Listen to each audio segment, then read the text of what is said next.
Good evening, everybody, and welcome back. We got a great episode tonight of the Creative Cranium, and I got some terrific guests, which I'm going to introduce to you in just a second. Tonight's topic is printing and fulfillment solutions. So if you're a creator and you have some issues or some concerns with your printing needs, you've come to the right place. Come on and sit down with us, and we've got all the geniuses in one room, and we're going to figure everything out tonight.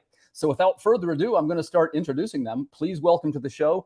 I met him in Baltimore last year. Maybe that was 2 years ago now. It's blending together. My pal, Mr. Jim Whiting. How you doing, Jim? Yeah, good, Tim. Thanks for having me. It's a pleasure. It's a pleasure. For those of us that don't know you, just introduce yourself real quick and tell us what you're mostly known for. What am I most famous for? Infamous? Probably. A little of both. I've been working in comics so long, it depends upon what decade we're talking about. So most recently, Margot, Intergalactic Trash Collector. I have an anthology, Shriek. Also, I am art director for Fanico Books and do books for them too. So an array of things. Nice, nice. Well, welcome aboard. Can't wait to hear you as you share your knowledge.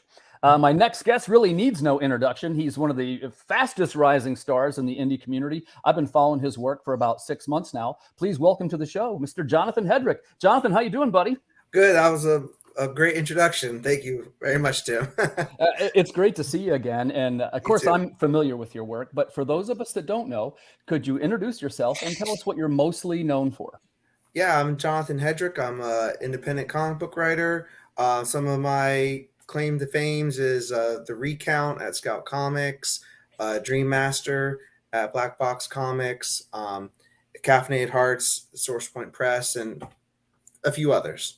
A couple of really good ones. I've only recently been exposed to it, but some of the work is just terrific. And a good group over there with Black Box. I just met for the first time Demetrius. Yes, that's right. Yep, that's the CEO. Yep. Yeah, super cool guy. I ran into him in Hershey, Pennsylvania. Right. Yep. Very kind, very gracious, and very supportive of the indie community. Absolutely. Welcome, Jonathan. I can't wait to hear what you have to say about this topic.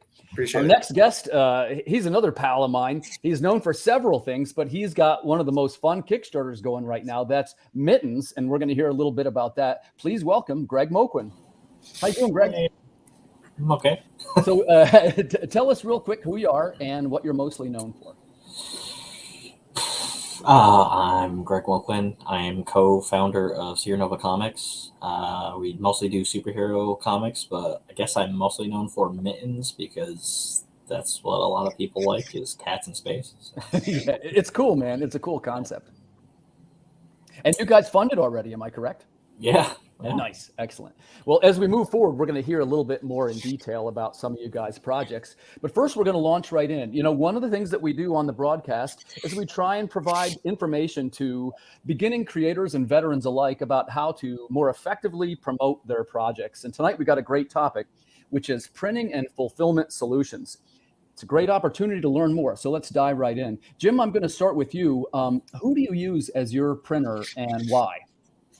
I use several printers. For floppies, I've been using Comics Experience, Comics Impressions, down in Florida. And I was just down there a couple weeks ago checking them out. I hadn't actually met them yet, so I went down to see what some of the capacities they have. They do a lot of scout books and quite a bit of stuff. So I use them for floppies mostly. I do hardcover books, more art books. We've been doing printing in Hong Kong. And also on occasion, we print with Marquee up in Canada, which used to be Cubicore. And so varied printers, I'll price things around. The main thing is the quality I'm concerned about. If I'm going to go through a book and I have 3 issues, I want to keep the same quality issue per issue. And so, that's the main thing. Of course, price too. I mean, price these days is so ridiculous. It's insane. What I was paying for, a year or 2 ago is now double or triple because of paper costs after the pandemic. So, it pays to shop around, but everybody seems to be in the same wheelhouse as far as prices go these days. Right, right. That's something we all struggle with. And Jonathan, how about you? You've done multiple Kickstarter projects. Do you always use the same printer? Who do you recommend, and why do you use them? I've been using Comics Wellspring ever since my second campaign. I went with a highly recommended printer that a lot of people use for my first campaign. And it was one of those situations where the most recommended wasn't the best fit for me. So I went with Comics Wellspring and haven't gone back to anyone else ever since there. They're very reliable printers. They do have a per print copy cost a little higher than other printers by comparison. But I'll say that what you get for that little higher price per unit is reliability that I really need when it comes to fulfilling a campaign. I've only had maybe offhand 1 or 2 incidences that I can remember where I had to actually, call them up and say, hey, I need some of these reprinted because they were damaged, either how they were packed or just not printed correctly. And they were jumped on it immediately. So, and that was very few times. So Comics Wellspring, big shout out to them. Plus there's plenty of discounts too. If you really want to use them, you can get some good discounts the more you look.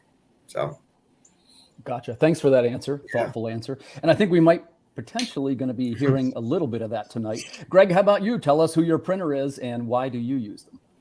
Comics Wellspring. I actually could have got that discount on our Kickstarter, but I'm dumb and I forgot for the second Kickstarter. For Ink 2, I could have done that and I spaced on that. I was at work like today and then I was like, oh, Josh, we forgot to do that. So you get like 10% off on your print order if you like put their graphic on your crowdfunding campaign. Right. And I completely spaced and didn't do that. So yeah, I usually get comics most of the time from them, and there's nothing usually wrong with them. So they did add that thing like you can have the slip sheet or you can have them stapled, and that's kind of slightly annoying. Let's talk about that real quick. Do you use the slip sheet or do you get them without? I get the slip sheet because I pay a little more for them to do that, and I get why they charge a little more because it's like labor of putting them there instead of stapling them, which I don't. At the same time. Oh, now hold on. I thought you were referring to, there's 2 things. You get the slip sheet between, right? And now they also do the paper cover. The staple. Right. Okay. Do you do the paper cover? I don't do that just because I'm not ripping the paper off of each one. Right. And then putting them in the... Some people have complained about that, Greg, and I'll tell you, I do use the paper cover slip sheet. And for the first time on my last book, I had 0 damages. Oh, well... So there's something to it. And when I say damages, I don't get 100, but there's always, let's be honest, there's 3 or 4 each time that, maybe the last print of a run's missing a little ink or the corner's a little dinged. Comic collectors can be a little bit particular, as you know. So I'll just chime in. Look, I'm a little bit of a shill for Comics Wellspring. Something that's important to me is the customer service. And I got to give a shout out, Pam and Melanie, if you're watching, they are the best. And I appreciate being able to call somebody and say, hey, da-da-da-da-da, and they take care of me. Look, I'm not, let's be honest, we're all comic book writers, so we're all incredibly wealthy, right? But I do try to save a few dollars where I can. And it seems to me like when you try to cut corners in the printing business, that what you get is less customer service. And I would rather have, for just a few pennies more, I'm able to have a conversation with somebody. I'll give a quick example. The designer called me tonight about the trading cards. We do chrome enhanced trading cards. And she's like, hey, what do you think of this layer? What do you think of that layer? And sometimes, speaking directly, she might have an idea that's better than my idea. I'm not, I'm a civilian. I don't necessarily know all the best printing alternatives. If you guys are not comfortable discussing any costs, please let me know that. But I do want to ask a couple questions. Jim, you do both floppies and anthologies, correct? Yes. Okay, so let's move over to you for your. These are 24-page floppies. You are correct. No, 32-page floppies. Okay, 32. I can do the math on that. So first of all, are you comfortable discussing cost? If Sure, you're not, it's okay. if you remember what they are. But, you know. Right. Well, and you're going to see a broad range of things, and I think we quickly established that cheaper does not necessarily equal better. But Right. on a 32-page issue, do you remember what kind of cover stock and paper stock you use? Self covers. Okay, and do you know for a 32-page issue, what are they running for your order per issue? Well, it depends on quantity. You know, I mean, if you're talking on anything under 500, you're talking digital printing, print on demand, POD, or if you're anything over or get close to 1,000, you run a web press. Right. And actually, a few years ago, when I first started doing my Kickstarters, I preferred the web press because the print on demand quality wasn't really there. But now the technology's gotten so much better, everybody's using it, and it just looks really nice. Right. So, you know, I mean, I think at one time, I think that like the first book I printed 1,000 would cost me like $1,500. And like I said, I priced one out about a year ago. We were talking close to $3,000, you know, and that didn't include shipping. So, you know, if I wanted to print 1,000, and I always print a lot because I keep stock at home, and I like to keep, you know, if I have orders for, let's say, 500 books, I'll order 1,000 anyway, keep 500 here. My wife loves it. I'm filling up the house with books, and you know, what are we going to do with all these books? Well, right. Shows come up, you know, and I run the online store, so I like to have a quantity. Plus, I like to give them out too. Sure, they're great calling cards to give people. Yeah, and by the way, that's how I stumbled across your work, was through the anthology Shriek, correct? Shriek, yes. Yeah, which is a great looking book, by the way. And we're gonna when you get into Squarebound, though, the price goes up. Right, and actually hold that thought because we're going to circle back around for Squarebounds. Jonathan, how about you? In my experience, generally the 24 to 32 pagers are going to somewhere average out between $2 and $3 a copy. Is that about your experience, or what is your cost per pricing like, if you're comfortable discussing it? Yeah, it's closer to $3, but it's been under $3. So I would say I don't do a very high volume print for my campaigns. I keep it to what I need, a little bit more for comps and a little bit in case, you know, something happens and I need to replace some right away. So of course, you know, the price starts going down, but on an average, even if I just needed to do the minimum at Comics Wellspring, 24 pages with nothing fancy as far as the cover goes, no increased pound for the paper, and with I always use their ad on my inside back cover. I think that's a great place for an ad. You get the discount.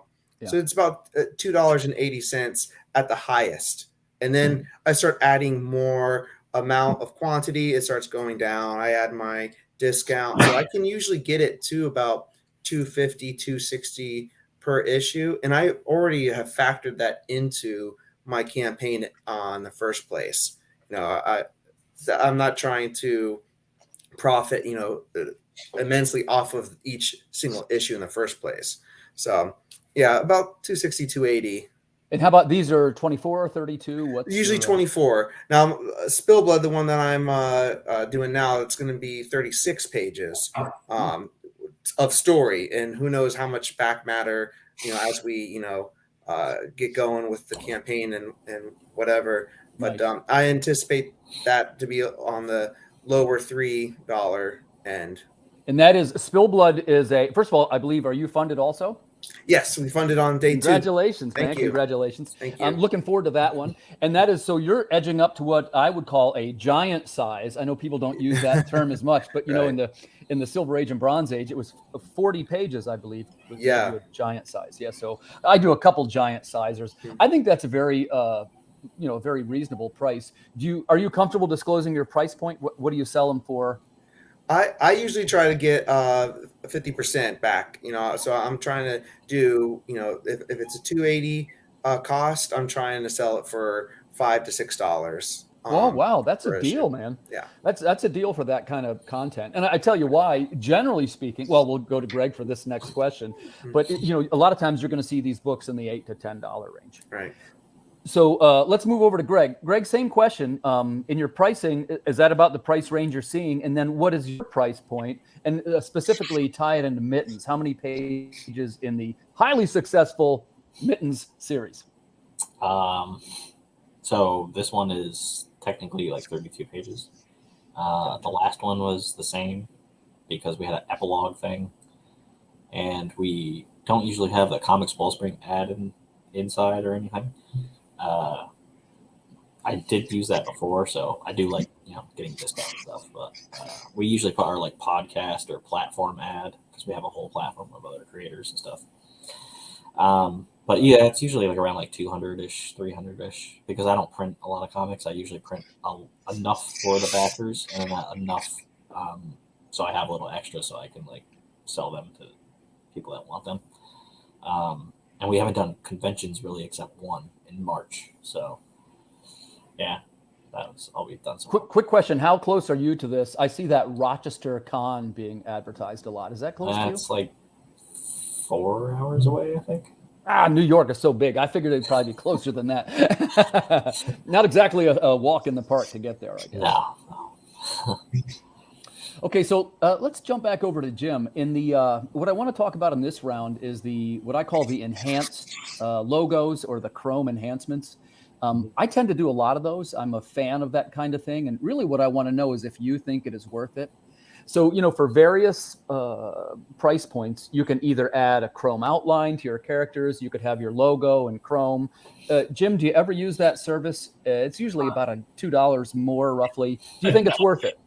It is worth it if that's your thing. I mean, I've done the variant covers. I've done as many as 6 variant covers on the first issue of Shriek. And so one of the deals I did with the artist was each artist who was in the book got their own cover. And but I haven't done any enhanced covers yet. One of the things that was kind of fun when I was down in Florida over at Comics Impressions was they were showing me the enhancements that they do and the ability. I think it's a lot of fun. I would like to, my next Kickstarter, I'm thinking about doing something with enhanced covers. It's, a lot of my books get solicited through Diamond, so I use the variant covers. I try not to do more than one for the previous catalog because I feel like it gets to be a bit too much. When I look through the catalog and there's 9 different covers of Vampirella and Red Sonja, So, but they're fun. I mean, be honest, they were what killed the industry in the 90s when I was working. You got a point. He's not wrong. But they don't seem to be killing the industry now. So, yeah. Jonathan, how about you? I saw a couple of your books out in the wild, and the first thing I noticed is they've got an exceptionally high print quality. And but I didn't recall. Do you use Chrome logos? Do you use Chrome enhancements? What's your thoughts on it? And do you think it's worth it? I have for my self-published Kickstarter campaigns, I've dipped my toe into some of those enhancements here and there, and I say that because I'm very, very chicken when it comes to testing those waters. One, because I don't have a graphic design bone in my body. I still use Word and Microsoft Paint when it comes to designing anything. So if it gets any more complicated than that, I'm leaning on towards my letterer to help me out with that. And I have to let's give him a shout out. Who's your letterer? Oh, my letterer right now for this book, for Spill Blood, is Leo McGovern, who's been a pleasure to work with. So because of how, and not to say anything against my other guys that I've worked with, but Leo has been very open to things I throw out at him. So I think for this campaign, we might test out some more of those like spot foil on the logo and things like that, because he's very eager. This is one of his first of only a few projects he's worked on. So I feel like he wants to really flex and show what he can do. So when you have someone like that, that's the time to test out some of these extra features. Not to say that my other letterers might not have done that, or they probably would have if I asked them, but I also want to make sure I'm paying them for their service. And if I'm trying to run a Kickstarter smartly, I don't want to start testing things out that I don't know if it's going to succeed, and I have to pay for afterwards. Right. So I've done with Comics Wellspring without having to get designers involved, is just done the full foil covers, where basically if there's any white on the cover, it will pop out as a silver reflective thing, and that's turned out great. It wasn't that much of an added cost, and we used that as a stretch goal. We said, okay, now that we raised the additional funds, now we can cover that cost, and if we get some more backers from that added value, why not? So I've done that a few times. There's some more things I want to try out down the road. I know like Comics Wellspring offers a fold out in there. That is going to require art and coloring and designing. So I'm not quite sure about that, how soon I would do that, but it's definitely something cool. I think would blow people away if you're not expecting that kind of stuff from an small indie crowdfunded comic book. So I think that would be really impressive. Yeah, I think you have a great point there, especially in the sense that, and by the way, in this case, I'm speaking more in the line of what I would call boutique publishers, which are guys like me, and they're smaller product lines. So it helps to have a little bit of oomph behind them to make it stand out from some of the other projects. Right. And, can I ask a question? I'm curious does Comics Wellspring, I've run into this with Mix'em and a couple of other print-on-demand places where if you have an alternative cover, they don't print the same guts and just flop the cover on, so you have to do each edition as its own comic. Do you know how that is? I do the same. I do the same guts, and I just do the 4 covers. Right. Okay, because certain print-on-demands won't do that. You have to submit a whole new order for. Yeah. Particularly like with Mix'em, they won't give you alternative covers. It's just, you have to buy it as a separate issue. Comics Wellspring has been able to always do alternate covers for me, and even though they're different covers, they lump it into the bulk order. So if I do 4 covers at $250 print run for each, now I'm getting a 1,000 print run discount. So no plate change fee and all that stuff. So and I know it's starting to sound like a Comics Wellspring commercial. Yeah, my guess was when I went in, I guessed that we'd have 4 different ones, but I can see that Comics Wellspring has become kind of the go-to cat. So, and by the way, after we are done here, I will definitely reach out to them and say, hey, so we all get a little additional discount in our next order. I think they should advertise on this show. Yeah. Actually, not for nothing, we did talk about that. One of the episodes is going to be. I want to get some design people and some, what's the process? Because again, I didn't know any of this. And if it ever comes out like it seems like Tim knows what he's doing, trust me, it's not that. It's that I've done it wrong a bunch of times in a row, and they sort of walk me through all the steps. Let's jump over to Greg. Greg, how about you? Chrome logos and enhancements. First off, is it worth it? The second thing is, what type have you done, or what would you consider doing? So I think it's cool when I get them, but I haven't done them. Really, I always kind of wanted to do, we have a title called Scales, and I would think it would be kind of cool to have a green foil, because there's a whole green energy thing with that, so that would be pretty cool. Yeah. But there's that fold out thing that he was talking about, and then he just left. He's back. I was going to mention real quick, if you did the. You remember you had the one with the masks that was ink, right? Yeah. You could have done, and again, I'm not a designer, so I'm kind of going back to what Jonathan said. I often have an idea, but essentially I have no way to interpret or to actually fulfill the idea. But what I thought was, it would have been cool, like you had, it was a series of masks. Am I correct? Yeah. You could have done a red foil, a blue foil, a silver foil. Like it would have, at a con, and you saw them in a row. That would have definitely helped with setting them off. Yeah, it would really pop. All the masks kind of look the same, except different things on the mask. There's a mouthpiece, or there's no eye. So that was a little hard to be like, wait, did I already put that one in there? So, but yeah, you were. They were talking about the the fold out thing that's in the middle of the comic. I actually have that as an idea. We're going to be using that for our third Chronicles of Horror like anthology. And what is it? What's the concept? What's going to go there? We have a map of the camp, because it's kind of like Friday the 13th. You're gonna like fold that out and it's gonna be the whole map that Josh already designed. So. That's badass. Yeah, that sounds awesome. Yeah, I'm a huge map nerd. As you know, all my books come with maps. Yeah. And by the way, when we do the, that always comes with a print on one side, and the back is the map of the adventures. The map always it's a chrome enhanced map. Yeah. So that's something. And like I say, I didn't want to make it too much about me, but I do have a sample right here that gives you I don't know if you can see that green. That's a reflective green logo. Blinding me, Tim. You're blinding me. Yeah, there's the Chronicles.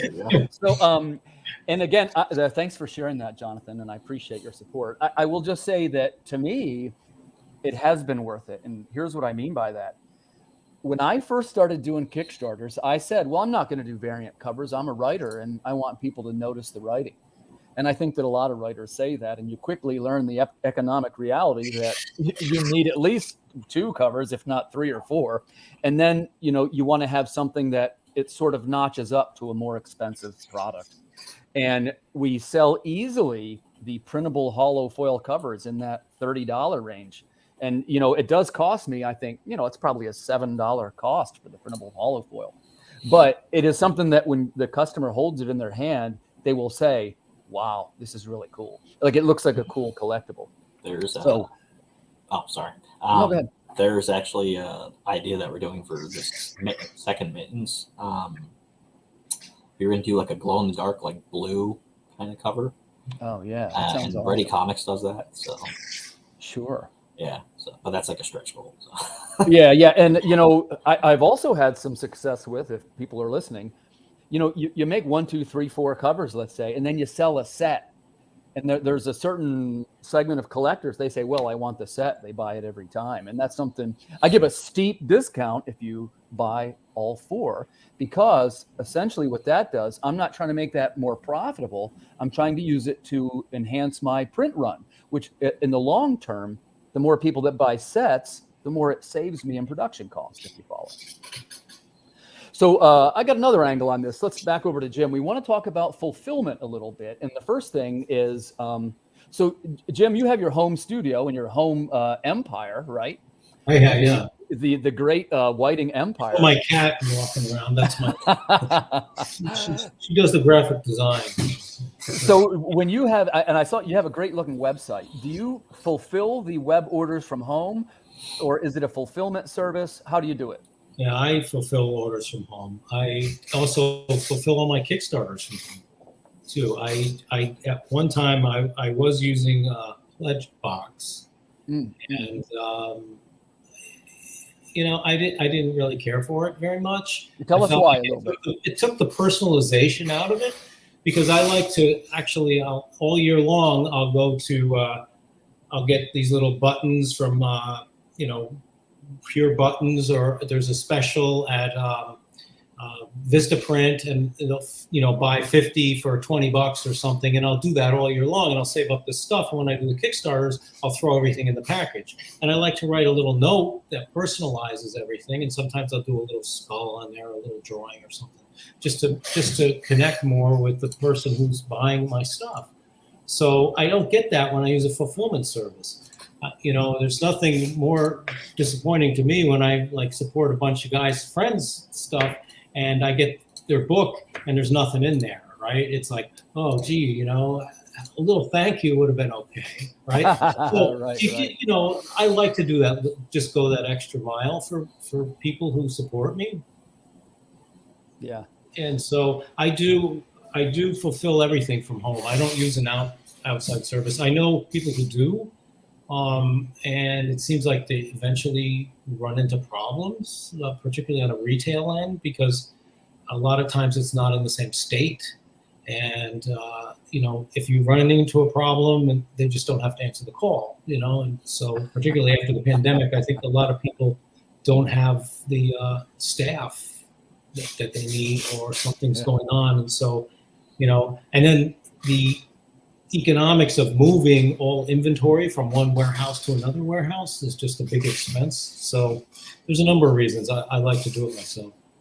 Yeah, I respect that. I do. And one quick thing I want to mention, thanks viewers for tuning in. I'm going to start paying a little bit more attention to the chat. It's something, sometimes I get wrapped up in all the brain power of my collected guests, and I sometimes neglect the chat. I don't have a producer tonight, so I'm going to be winging it by myself. So let's jump over to Jonathan. Jonathan, same for you. You have the mighty Hedrick Empire, right? So how do you, first of all, do you fulfill them yourself or do you use a service? I have the little flute, and I go, woo, and the Oompa Loompas come out, and they start streamline. They sing a little song, right? Right. No, I haven't got to the point where fulfilling it myself isn't too taxing. I haven't had a campaign reach over 300 backers yet. So if you factor in all the digital only backers, I'm really not fulfilling more than 200 physical rewards. So and I'm a very neurotic guy anyway. So I break it down to, all right, how many do I need to do a day to get this done within 10 days and blah, blah, blah. And that little bingo table behind me right now, that's still left up there from my previous Kickstarter campaign. It just turned into something else in between. But I can't see myself handing that over to someone quite yet. And a lot of what Jim said is reasons for me too. I like to keep it personal. I want to throw in those little notes. I want to just write on the Gemini mailer, hey, thanks, Martin, for you're always supporting me. And there's just little things I like to do too. Like I like to get the painter's tape to match the theme of the comic book. Because I'm a weirdo. Yeah.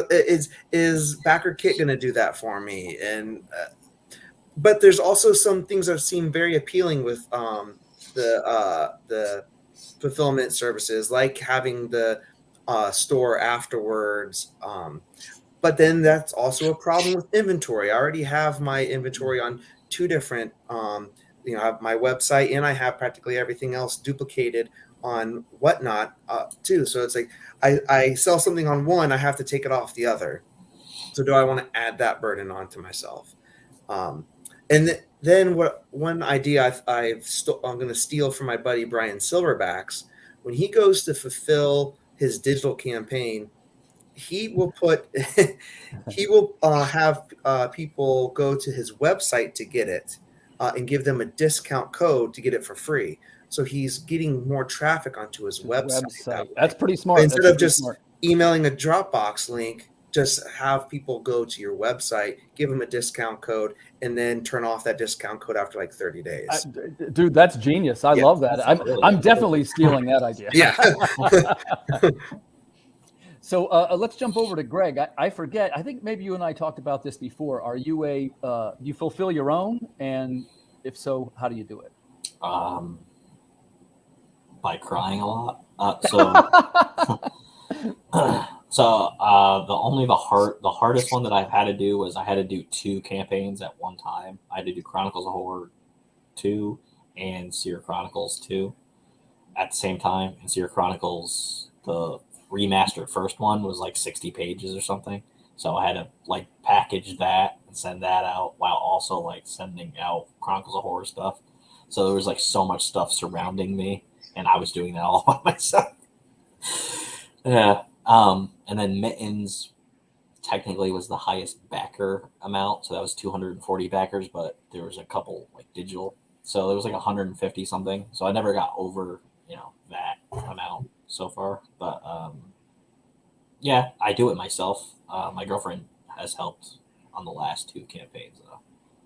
It's great if you have a team. And actually, I'll save that question for the next round. But I'll just chime in at the end. It sounds like I'm the only one, but I do fulfillment now. And it is, I'm not looking back. And by the way, actual mileage may vary. You might not want to do it my way because to me, the pain spot is right around 100 backers. Like when I did my first one, it was 60. Hey, it was easy, man. The next one was 90, still no problem. Then the next one was 140, and I'm pretty regular up into the 200s now. And for me, what that is going to the post office every day for almost 2 weeks. And of course, the boards and the bags and the boxes and the stickers and I start to go, hold on a second. And again, this is one man's opinion. But, you know, I want to be a writer and to a lesser extent a publisher. I don't necessarily want to be post office guy. And it was pretty clear to me that that was the part that I was not enjoying. And then I thought, well, it's possible that I could, what's the right way to phrase this? To take the time and effort that I was putting into fulfilling the orders, to turn that over and use the time saved, I would immediately double down on the next book. And so far, it's gone terrific. Again, I use Comics Wellspring for my fulfillment. It's a little extra, but to me, it's, you know, time is not money. They say time is money. Time is greater than money, actually. But it goes back to something Jim said and Jonathan touched on. The weakness here is now I no longer do the sign. I used to put a signed postcard in each book, and it was like a little print, and then I would sign the back, and I'd try to put something personal in it, you know, for the people that I knew. So I no longer do that. But as far as, is that the right answer? You'll need somebody smarter than me to figure that out. For me, it's strictly about the time. One time, Tim, I did this where I made custom packaging to ship my books in. And that's incredible. That was fun. So it was a bag, you know, you put the cardboard in, and so that was cool to do one time, but not every time. But so the guys who do their own fulfillment, who do you do your shipping with? I use stamps.com, which has been wonderful once I figured that out. And I have the labels. I use my regular laser printer at home. I can print 2 shipping labels. I'm sure there's a smarter way for me to even do it. But since I'm still getting that side of it down, but it's been working so far. It's cheaper than using regular post office, going to the post office. And then I once I have 10 maybe stacked up, I go to USPS's website and I schedule a pickup, which is free as long as you do it the next day, not on a holiday. Keep in mind, you have to. Not everyone has the luxury of doing that. Depends on where you live, how much you can trust leaving them outside if that's what you choose to do. Because you can have them knock at the door and things like that. But I've gotten to the point where I'm trusting enough. Oh, I probably shouldn't say this out loud. Now people are going to know. Oh, Jonathan Hedrick leaves stacks of comics. Your house. But yeah, I also pick the day I do that too, because I live in Florida, and I'm sure those comics aren't doing very well in the heat outside for 8 hours while the postman is coming to scoop them up. But that service has been wonders, because I used to do what Tim was complaining about, going to the post office and blah, blah, blah. And it really chewed up a lot of time. But now I've kind of streamlined it where I can do the majority of it at home, down to having the post office mail me the legal size flat rate envelopes that fit a Gemini mailer. You know, I hardly ever go to the post office now, thank God. There's a question from Sketchy Guy, Nevada. Can you purchase postage for media mail online? On stamps.com, you can. I've done it.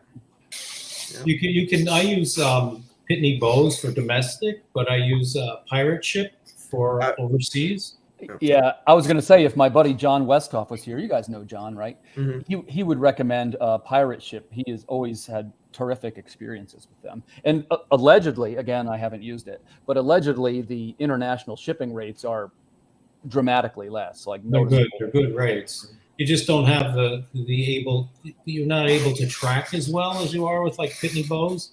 I think they're a little cheaper than stamps.com. I'm not sure. I'd have to check. It's been a while since I used them. But, you know, I bought one of these printers that it's a thermal printer where it never runs out of ink. So it just spits out 4x6 labels. And you can do multiples and hook up the scale to your computer. And, you know, it's all done right on your desktop. Yeah, that's a great tip there, too, by Symphonic Verses. I guess if you get to a certain amount, you can have the post office. They'll come to your house and pick them up. Yeah, that's what I do. Yeah. Okay. You can have them pick up one package, even as long as it's 10 ounces or more. They'll come by and pick up just the one. I make sure to give a good tip at Christmas time to my mailman. Awesome. That's a great idea. That's a great idea. Hey, man, it always comes back to the personal relationship, right? So, and Greg, so your biggest was 240, did you say, backers? Yeah, but like Okay. there was a lot of digital, but it was like 150 Yeah. something. Well, but still, actually- congratulations. That's amazing. How long does it take? I guess I would ask. So we've all had some that have been over 200 now. When you get over 200 backers, how long did it take you to fill those orders, Greg? Maybe like 2 weekends or something. I had help though. I didn't just do that by myself. I had like my dining room table, and they were all, everything was scattered on there. And I'm like, okay, so these people get this sticker, this sticker, this sticker, this bookmark. And then I was like, I'm gonna like lower what people get because there's so many things in the thing. Right. But yeah, it took like I think probably 2 weekends to do that. Jim, how about you? Over 200 orders, how long does it take you to fulfill them all? About a week. The problem is that, I'll have the book done and everything's ready. It's me being lazy, so it'll be several months later. I'm kidding. By the way, a quick shout out to Aaron Humphreys. His new book looks terrific, man. He's been on the show once or twice, and I'm a fan of his work. Your book looks great, Aaron. Jonathan, how about you? So you have upwards of 300, you said, on a couple of these, right? Almost under 300. Never Under cracked 300. that milestone yet, but Gotcha. That's my next one too. yeah, fingers crossed. But it usually takes me about 2 weeks to complete the physical fulfillment. And again, going back to me being neurotic, what I like to do is I'll take 10 pledges that are exactly the same, and I'll just make all of those, and then fill them up, weigh one of them, and I know no matter what, these 10 can go to those backers because they all got the same exact thing. I don't have to continue to weigh it over and over again. I have a Lean Six Sigma certification, a green belt in that, so I learned a lot about waste and even down to the steps you take from the printer to the computer and all that stuff. So that stuff is like spinning around in my head at all times when I'm a Kaizen guy myself. Oh, okay. Yeah, sure. I've been with it for a long time. And it's one of the reasons why you're going to appreciate this then. It's one of the reasons why I translate time into separation of tasks. Absolutely. And yeah, what I realized, and again, every person's different. There's really no wrong answer. We try to, what I try to do is get all the knowledge from people that are smarter than me. And that's why I got you guys in this room. So, I don't know if I'm ever going to get back to where, what's the best way to put this?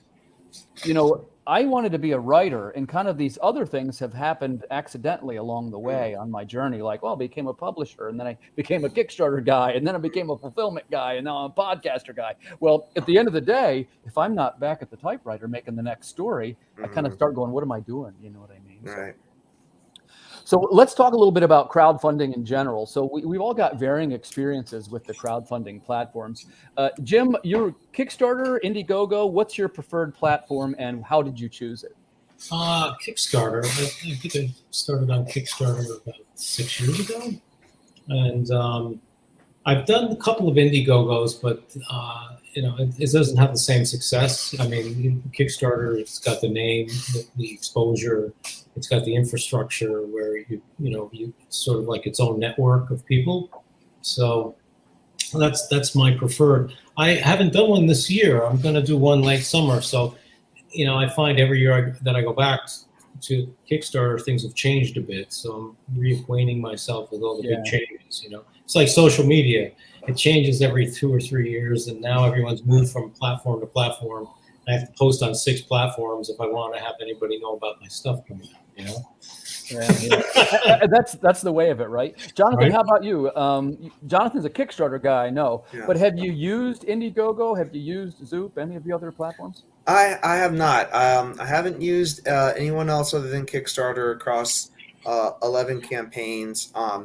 The idea of doing the double dip into Indiegogo sounds appealing, especially when you can do the, what is it? It's not the opposite of all or nothing campaign where you just get it's like an order on demand or right. something. I like that idea. I like again, you can kind of have a store after it's done, but you still have to provide you have to do something different with your product. You're gonna have to have another cover and so I wouldn't want to do I wouldn't want to do 2 project across multiple crowdfunding campaigns. That's for sure.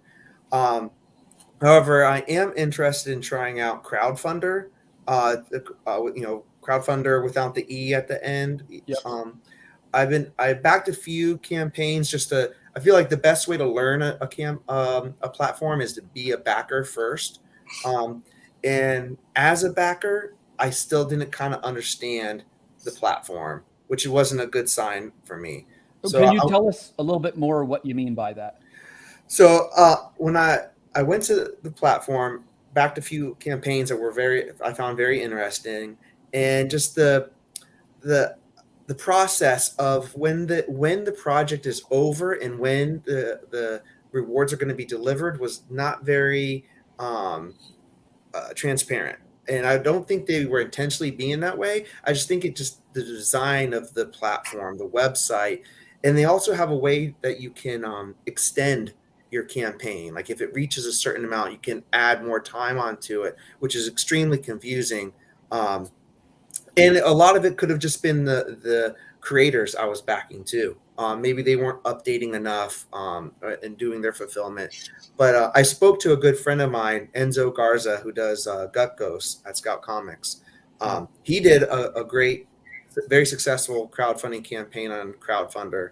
And, they supported him through and through. I mean, they put without him having to pay for it, they put a banner at the top of their entire website, to show his campaign. And that's what I look for when I'm going into business with anyone. Like, again, Comics Wellspring, they will do these creator spotlights. They'll go out to cons. They'll shake hands. Jim had that flyer. I'm sure he got handed it to him either from at a convention or maybe they mailed it to him. But I whole package of stuff they were handing out. I think it was Baltimore. Probably Right. when I met you too. Yeah. So when I can see more added value, like adding a banner promoting my campaign, like Crowdfunder was doing for Enzo, that's something that I want to test that out. I'm willing to get past some of the obstacles and hiccups and growing pains of learning the new platform if they can promote me, because the chances of me ever getting one of those front website page campaigns recognition from Kickstarter is probably extremely rare. I'm lucky enough to get the Project We Love stamp, which really, honestly, I don't know if it even does anything. It's to the point where it's not even impressive. It's a cool campaign update and hashtag, but does it translate into more backers? Exactly, because I've had campaigns that were struggling up until the last hour that were Projects We Love, and whatever. But so what I would, if I'm interested in staying on Kickstarter because I built up that email list, because essentially that's what you're doing on Kickstarter. They email everyone that has ever backed you every time you launch a campaign, regardless if they've marked you as your campaign as notified me on launch, which is a benefit and a reason to stick with them. But at some point, I'm going to need to see some more added value from that platform. Gotcha. And let's move over to Greg. Greg, how about you? So I just use Kickstarter. I haven't used anything else. I was looking into Crowdfunder too, but actually was like watching videos of from the guy that made Crowdfunder, and it seemed kind of okay, but just building it, I wasn't that invested in doing that, so I kind of just went away with that. So it's just chilling in one of the tabs on my Google Chrome browser, because I don't really want to do a campaign for ink on some other platform that doesn't really have any traffic, but Kickstarter has traffic because people know what Kickstarter is. Right. Are you guys familiar with Fund My Comic? You see Pop shouting that one out. I've seen that advertised by people. I was going to say it started as one of the smaller ones, and now it's like the plucky upstart throwing big punches. There's a couple of big projects on there now, and they have a very transparent process, and it's like you said, it's only 3%. And I'll circle back to what Jonathan said. I've only ever done Kickstarter. I'm not averse to any of the other ones necessarily, but I've kind of like cultivated an audience there a little bit, and I'd be hesitant that they might not follow me. Like somebody always says, don't create a block to your customers. I'm just not sure if I could see the value in moving over at this point. It's one more, because the graphic design, and you got your mailing list, and then of course you got more updates, and I should be focusing on the next project is always my thought. You got to be writing too. I know. And, this is all going to be tied together to my next question. And I'm really interested as to what you guys might say to this. And one of the things that I don't do, which I could probably improve at, I can never launch a campaign until every single person has the book in their hands. And this is the reason why I do it. Again, I want to hear everybody's feedback though. It's not because I'm so smart or so honest. It's because I have too much anxiety to start something new until I know that I have satisfied my customers. I'm very big on the 100% satisfaction thing. So my question for you, Jim, would be this. What is the appropriate length of time, maybe the maximum length of time even, between when the campaign concludes? How long until everybody has that book in their hand? What do you think is the best answer, Jim? You're talking about how long before I conclude and then I ship the book? Well, actually both, until you ship the book and then until you launch your next one. Until I launch another one. Well, again, that's the first part is one of the things that's changed. When Kickstarter first started, people wanted to be involved in the process. So they were connecting with the artists and they wanted to see the book, the progress of the book, and you would post updates of the artwork. But now people want the book done. I think they've been burned a number of times. And, so I don't recommend putting the book up unless you're at least 50% done and you're going to hit that mark of when you're going to come out, or at least close. I mean, if you're not, just keep everybody posted. They seem to be patient, but it's highly recommended now you have the book done before you even press the go button. But as far as how long before I launch another one, I know guys who launch them back to back, but I'm so emotionally drained from watching that number go up and down and up and down. And then am I going to get to this plateau, or am I going to hit that? And then it takes me 3 months just to get my mental capacity back to even think about doing another one. Right. So I tend to do really 1 or 2 a year. I don't really go back to back. And I also, the books I do, I also ship to comic book stores. So the timing is important too. If I'm going to print a book on Kickstarter, I'm going to ship it to comic book stores. I've got to coordinate all the time, and I'm working 6 to 8 months ahead of time. Right. And being only me, if I had a staff, I could say, yeah, let's get that next book out right away. Come on, move it. But I don't. So I know that feeling. Yeah. So let's switch over to Jonathan. Jonathan, same question, 2 levels. The first is, what do you think is the appropriate length of time for fulfillment? And really the maximum, what do you feel? And the second thing is, what's your thoughts on launching before the other one is fulfilled? Well, personally, I like to have the book as close to being completed as possible as well. I think that's great practice. So you can fulfill that campaign faster, because almost every campaign you draw in a new Kickstarter backer. Someone who had no idea what Kickstarter was. It's a very odd practice for the common 21st century consumer who's used to Amazon, and they order something online, they get it the next day. You're telling me I'm going to pledge to give you money and I'm not going to see whatever I bought for months to come? That person may not come back,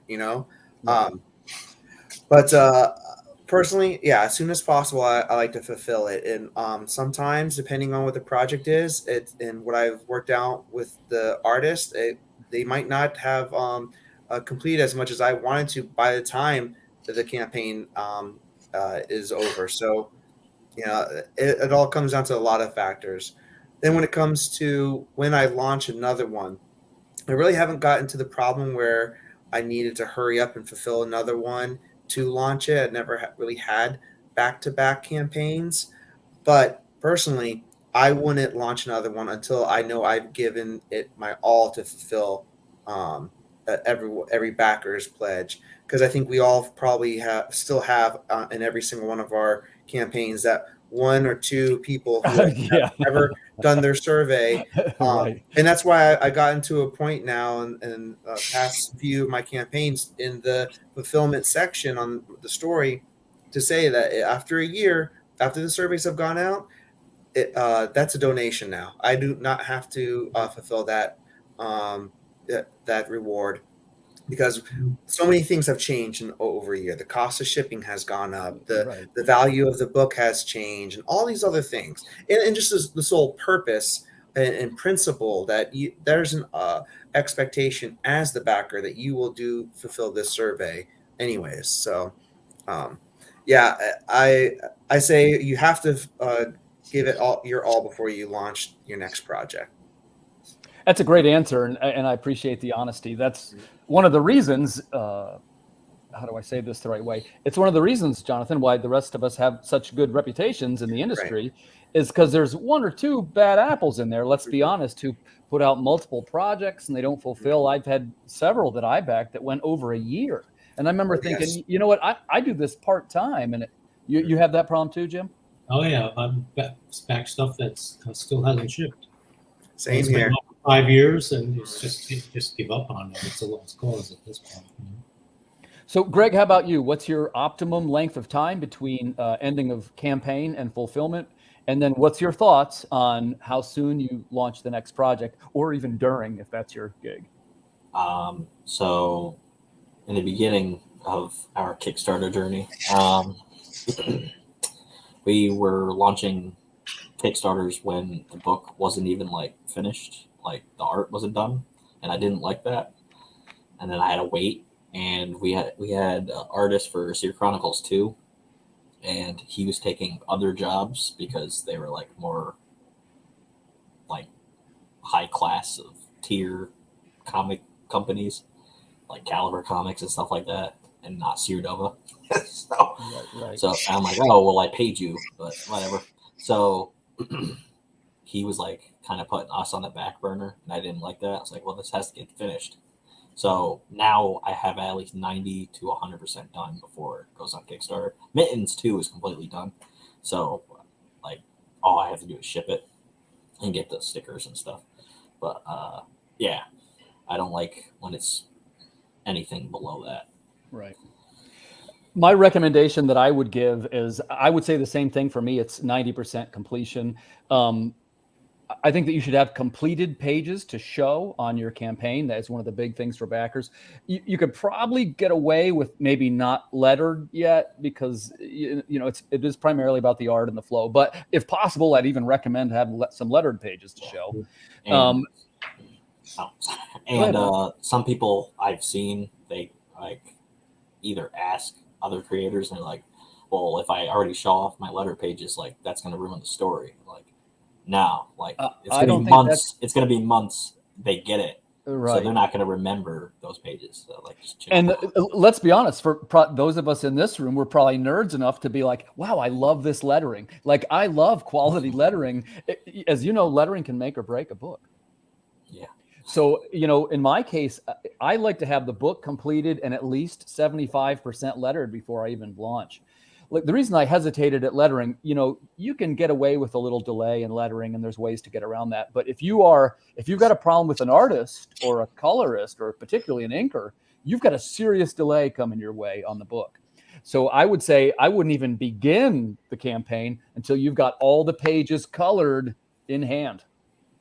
Tim, do you do your own lettering? I don't. I'm an amateur letterer. I can do enough. I do my layouts and stuff on my own, and I sort of look through them. But I work with professional letterers because they're so much more talented than I am and can really sort of bring it to life. My thing is, I'm not a graphic designer, which I feel that the best letterers contain strong elements of graphic design. All right. So great question from Joey Galvez. Joey, welcome to the show. Are we seeing more digital sales versus physical sales? Let's start with Jim. Definitely when in the midst of the pandemic, digital sales were going up pretty good. And so it's a mix now, but more print sales than digital sales. It kind of went back the other direction after things started to settle down and people could get out of the house more. I am trying Let me see if I can find it here. I think it's Global Comics. Oh yeah. I'm using Global Comics as to try out because I've got enough back issues where I'm posting an issue at a time, and it's getting maybe 30 readers a week or something. But it hasn't prompted any physical sales at this point. So Gotcha. I thought I'd give it a shot. And they did promise to have an app to read in, but that hasn't happened yet. It's materialized. So I'm hopeful that at some point they'll have an app. Gotcha. You know, after Amazon acquired Comixology, it went down. Yeah, it's still a little bit the Wild West for digital comics. I was one of the few people that liked Comixology. I get it that there's some back and forth on that one. Jonathan, how about you? Digital versus physical. What's your ratio, and what do you think? Well, as far as Kickstarters go, I do get a good percentage of digital only backers. I would say it's a little less than 1/3. That's a rough estimate, but it's a good percentage of people, which I really appreciate. Those digitals, especially those that are actually reading the digital comics, because I think there's a unwritten, camaraderie in the indie comics community where you back the person's the digital only. It's like, yeah, I'm gonna check out your book, but I'm not gonna check it out for the physical cost. As far as digital sales outside of crowdfunding, since Comixology kind of made it very difficult to upload your own comics, I haven't gone put my own stuff on any digital platforms. That being said, my published work is on multiple platforms, including Global Comics, which that's the one I as a creator keep an eye on because of the few that I have on there. Could kind of see where that platform's growing, and over the year or so that the books I have that are on that on Global Comics, I've seen a lot of views. The views are piling up very quickly. People can comment on them, and that company is very good at marketing and promoting, which is a big thing that I value. As I mentioned before, like with the crowdfunding platforms. Gotcha. And Greg, how about you? Digital versus physical? What can you tell us, and what's your thoughts? So for Ink 2, we actually had a lot more digital sales than physical, which was fine because I only had to ship like 50 something. But I do like digital just because I literally have a platform like Global Comics, even though we were around first. But yeah. And by the way, I still think your idea was great, Greg. By the way, if maybe viewers don't know that, tell us real quick about your digital platform. Well, it's like Global Comics. For indies. We were around first. So I have to upload your comic because we don't have the code in our website for some reason to do that, because it's actually pretty confusing to do.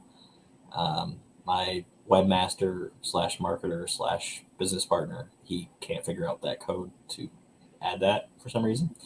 So I am the one that's tasked with that. So I have to upload each comic on there, and we have like 100 comics on there, which isn't a lot, but it's still kind of a lot. And it's from people from Ireland and Canada and all over the United States and stuff like that. So yeah, all indie. I appreciate the great answers. And I do have a stake in the digital world. And I used to be one of those guys. I said, well, I don't really care too much about digital. I'm a comic collector and this kind of thing. But what you quickly learn on the crowdfunding platforms, first going back to what Jonathan said, is there's a great number of people who will say, hey, I want to back your book, but I don't want to spend the $10, $15, $20, whatever it is. So our last 3 times in a row now, the fastest growing category is digital sales. And we do try to offer some other things which are easily delivered digitally, like maps. And of course, we do theme songs that come with the stories. Now, that said, I'm still a comic collector. So, we're always on the fence if whether crowdfunding is worth it or whether these kind of platforms are in any way helping us more so than the direct market approach. And I would posit that they are. And here's the reason why. I've only done 6. I haven't done as many as some of the people have, but I mean, it's 25 countries now that I ship books and trading cards to, which if you would have said even a year ago, I would have told you there's no way. And it's it's profitable. I charge for the shipping. So, here you go, Sweden. Here you go, Ireland. Here you go, Czech Republic. Here comes my book. So for people that maybe aren't necessarily too keen on crowdfunding, I would tell you that it does open doors. So that's my thoughts on that. Let's move over to web platform sales. So Jim, you have an active website. And so when you first started your website, first question, are you a web designer? And well, I'm a graphic designer, but I'm not. I don't know. So I'll use sites that are drop and drag, basically. Gotcha. Well, that's still something too. And what kind of platform is it? Is it a Square site? How did you do it?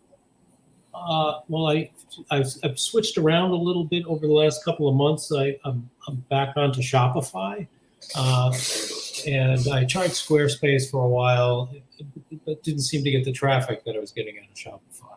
The nice thing is I can upload the digital books and they're there. That's it. They're done, and people can purchase them there. But I'm finding that as a graphic designer, I'm designing on a desktop and 90% of the traffic's on phones.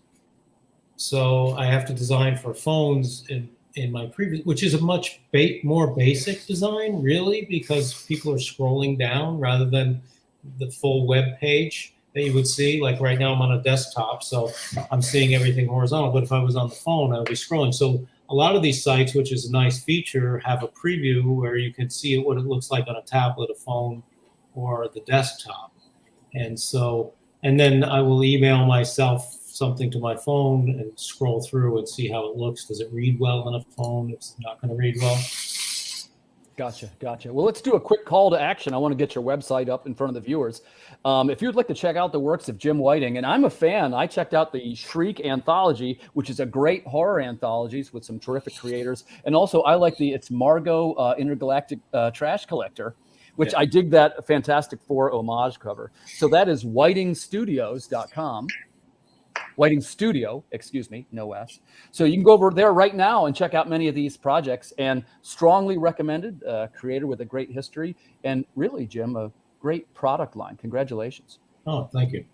You're welcome. So let's jump over to Jonathan real quick. We want to talk about Spill Blood, which this should be able to see this now. There we go. So Spill Blood is already funded. Congratulations. Thank you. I appreciate that. So tell us real quick who will love this project. So if you're a fan of Punisher, Ghost Rider, Spawn, with dark religious undertones, and you'll be a fan of Spill Blood.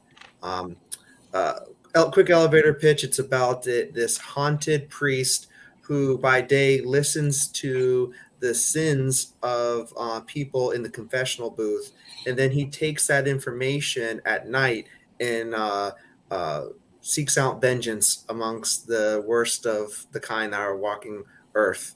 Done with my buddy Stefano Carticelli, who we've done this is our fourth book together, and all four of them have been completely different genres. So this is our brutal, violent book, very 70s, 80s, horror movie themed. Nice.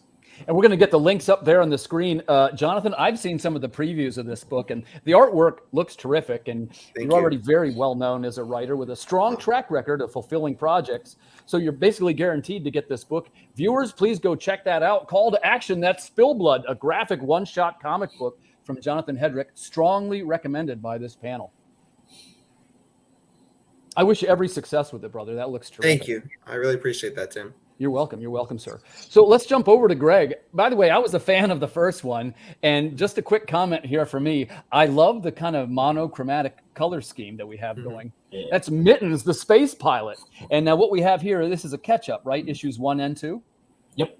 Okay. Tell us a little bit about who will love Mittens, space pilot. If you like The Mandalorian or Guardians of the Galaxy or Star Fox 64. I love all those things. I love all those things, man. So we pull from like the nostalgia factor, like a lot.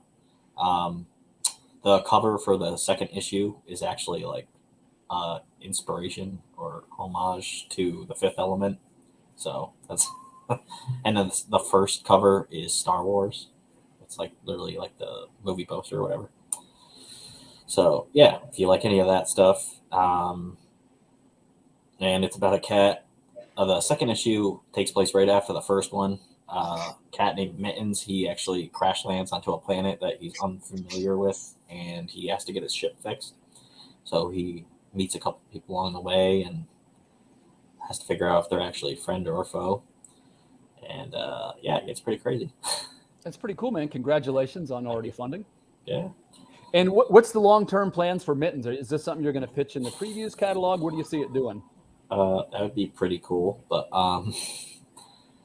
we're trying to like get our comics into stores without Diamond and stuff, which that is hard to do. But yeah, I did talk to a comic book store guy that runs one like a couple weeks ago, because after my uncle passed, he like lived upstairs from the comic book store, and I was like, yeah, my uncle said that, like, you wouldn't have indie comics in your store. He's like, oh no, I would.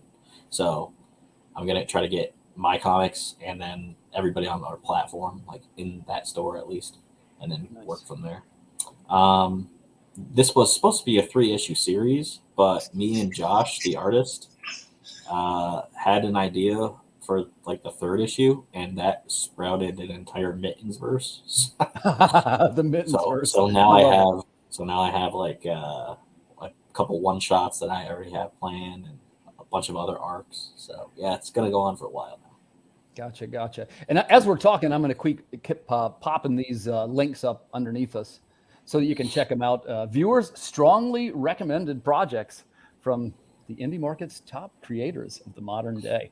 So one quick question I'd like to ask the group, and I want to make sure I keep things on track. You know, there's a lot of people that debate about whether the direct market is better, by which I mean previews catalog, getting into comic shops, and the road toward self-publishing.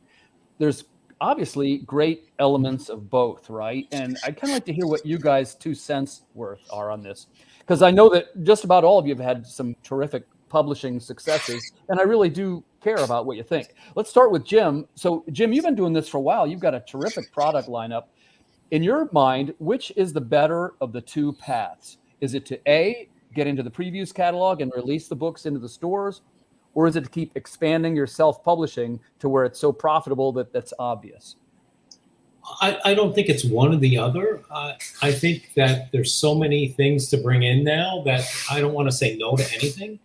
So I think if I can do Kickstarter, if I can do Diamond, if I could get into one of the other distributors, then why not, right? So I think that's where I see the future of publishing going. It's digital, it's more distributors, it's book distributors, it's comic distributors, and finding ways, just any way you can to get your book out there, and as many ways as you can. Unfortunately, again, you're gonna have to wear more hats to do more stuff, you know, so, but I think that's the way it's going. I think I think if you want to be in the direct market now, there's more than one distributor. So why not? That's right. That's the way I'm looking at it. You know, the field has gotten so big that years ago there was no digital. Then people came in with the collectible covers, and there's a market for that. It's a separate market. It's not the market I would buy it from, but it's all inclusive now, and I think the more that we can bring into your game, the better off you are. I think that's a great answer. You know, it's a big tent, right? There's room underneath the tent for everybody. Yeah. Jonathan, how about you? I know you have publishing deals, you have self-publishing. What's your thoughts on which is the better of the 2 paths, or what are your thoughts on the question? Well, I can say that no one can market my book better than I can, and I'll also say no one will market my book as much as I will, even though some people should be marketing it as much as I am, because they haven't added investment into it too. So with that being said, there's pros and cons, obviously, to both sides of it. Sure, I would love to be able to have the personal satisfaction of putting out a self-published book with by doing it all the published way, you know. But that's asking for my cake and to eat it too. So I also want to live in a world where I can crowdfund every book and then distribute it to the mainstream market. But I feel like that can work for only so long until the mainstream audience slowly gets into the crowdfunding market, because we're bringing those people in slowly but surely. We might be pulling them in one campaign at a time, but they're slowly adapting to the Kickstarter platforms and all the other crowdfunding. So eventually people are going to be like, no, I'm not going to buy crowdfund your book because I know it's eventually going to be in the comic book store. Or no, I'm not going to buy your book at the comic book store because I already bought the crowdfunding, the crowdfunded edition. So how do you keep, that title in both worlds that's going to be a challenge. So in the meantime, I'm going to keep on testing those waters. One thing I'm living through the test right now is with my book Quicksand. I crowdfunded issues 1 through 3 across 2 campaigns. Now it's at Scout, and they're going to release issues 1 through 5. So by doing that, I proved the concept through crowdfunding, but I didn't do all of it through crowdfunding. Now Scout benefits by being the ones that get issues 4 and 5 only. So pros and cons too. Did I alienate some fans that are going to have to wait longer for issues 4 and 5? I don't know. I haven't got that reaction yet. Haven't gotten to that point. So we'll see. Next time I'm on the show, maybe I'll have an answer for that. But yeah, there's a lot of moving parts right now in the comic book industry. So we're living through the tests. Yeah, living through the tests. That's a great answer, Jonathan. Yeah. So let's jump over to Greg. Greg, what's your thoughts? Crowdfunding versus direct market? And also, let's answer Joey while you're at it. Is crowdfunding the future of comics? Greg, lay it on us. It could be the future of comics. There has to be more like comic book stores that actually would want to go on to Kickstarter and other crowdfunding platforms. It's pretty easy to do. Just go on the website. But I don't have any experience having. I have one experience of a comic being in a store. It was actually The Collective. Danny, when he used to work there. Oh, right. He actually backed Mittens 1, so that was pretty cool. So yeah. I could say a store's got Mittens. And then one of the girls that worked there, it was her favorite comic, and that was the coolest thing to ever hear. So that was pretty cool. But besides that, we haven't had our comics in stores yet, but we're working on that. We have a whole spreadsheet of in every state you can ever think of.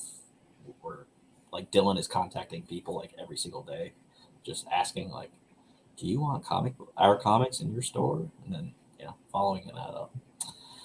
But yeah, it could be the future. They just have to be more open-minded, I guess. Gotcha. And, I'll just share my quick thoughts to cap that question off. I'm kind of with Jim on this one in that I potentially want to try and do both. I'm a little bit known as a crowdfunding guy, I suppose. I did 6 in a row, but I do have, like I say, this show's about you guys, so I'll keep this brief. But I got my book is in shops this week. That's Planet Comics number 20. With the adventures of the Hunchback of Theological Quadrant 19. Please go check it out. That's from Antarctic Press. Thank you, Ben Dunn, for the shot. We've been in there a couple of times. But I think we're just about to our time. So why don't we finish up? We're going to do one more shout out here for the websites and stuff. Jim, if you could tell us real quick, we talked a little bit about Whiting Studio. This is whitingstudio.com. If you'd like to check out the works of Jim Whiting, please go over there right now and check that out. Tell us a little bit about your lineup and what you would hope to accomplish in the next 3 to 5 years. Well, I quit my day job, and congratulations, man. Well, actually, yeah, and I'm working on multiple comic projects. I'm working on another new Margot series, 3 issues.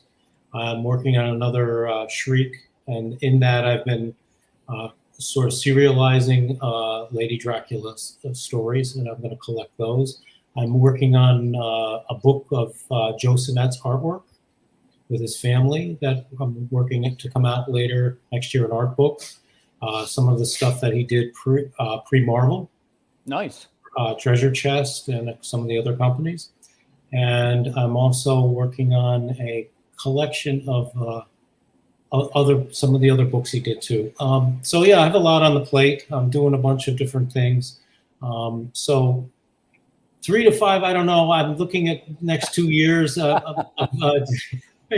Maybe 3 to 5. We'll see how it goes. That's a tough question. I kind of put you on the spot there. Yeah.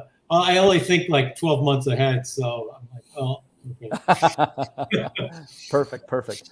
Well, let's take a look one more time at Spill Blood. That's on Kickstarter right now. That's a graphic one-shot comic book from Jonathan Hedrick. Strongly recommended. Jonathan, of course, we wish you every success with this project. Where do you see yourself being in the next 3 to 5 years? Well, hopefully still making comics. In 3 to 5 years, I would like to get more work from hire jobs. I'm really enjoying doing that with Black Box Comics, which I write a title for them called Dream Master. We've had some quick conversations about other titles down the road, potentially. I've already written the second volume of Dream Master and have the green light to begin writing volume 3 of Dream Master. So hoping for more work for hire work as I continue to create my own IPs and self-publish and pitch to other publishers as well. Great answer. And Jonathan, congratulations on your many successes. I enjoy, I've seen that Dream Master book, by the way, and that one's gorgeous. One last shout out, call to action, Spill Blood. Go over right now and back it. That looks like a great project. Let's jump over one more time to Mittens, the space pilot. So Greg, man, this is going great for you too. I am thrilled to see the warm response that Mitten receives in the market. Where do you see yourself in Sierra Nova Comics in the next 3 to 5 years? I hopefully will be able to quit my job, even though I just started a couple months ago, because I just want to make comics, and that's what I want to do. So, hopefully the top floor of my house is renovated, and because it's gutted right now.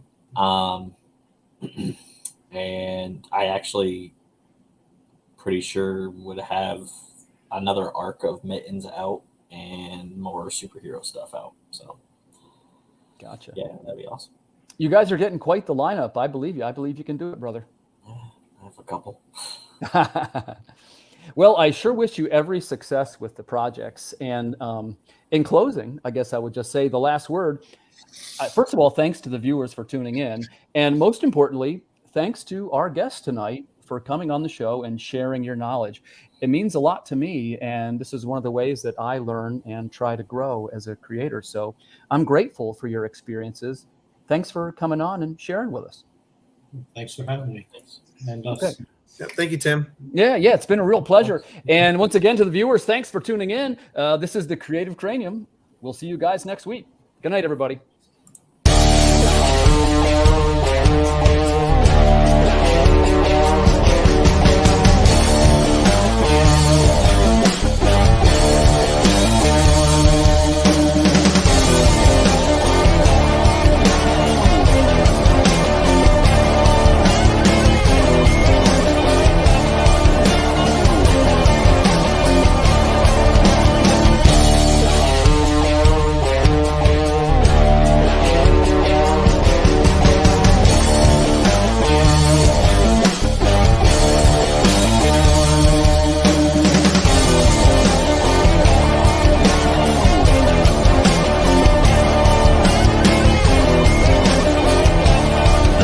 Entertainment Group presents the Madness Comic Network with original programming and additional comic-related content.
The Civil War was America's bloodiest conflict. Over 500,000 died to preserve national unity. When the war ended, Confederates like Harley Brogdon headed west, shooting game for the Army and gambling. When a card game turns deadly, Harley shoots in self-defense, killing the card sharp who threw down first. Wilfred Knorr, the card sharp's wealthy father, will stop at nothing to see Harley hang. Harley flees to Cobb's Gap, an old silver mining town at the foot of the Rockies. A remarkably peaceful town, especially after dark. But the sheriff harbors a dark secret, and no one dares go into the mines anymore. Cobb's Gap is full of secrets. People speak in hushed tones of something in the mines. Something worse than their cursed sheriff. Something even the Indians fear from the deepest pits of hell. Every secret will be exposed. Bronze Star. Order your copy at bronzestarcomic.com.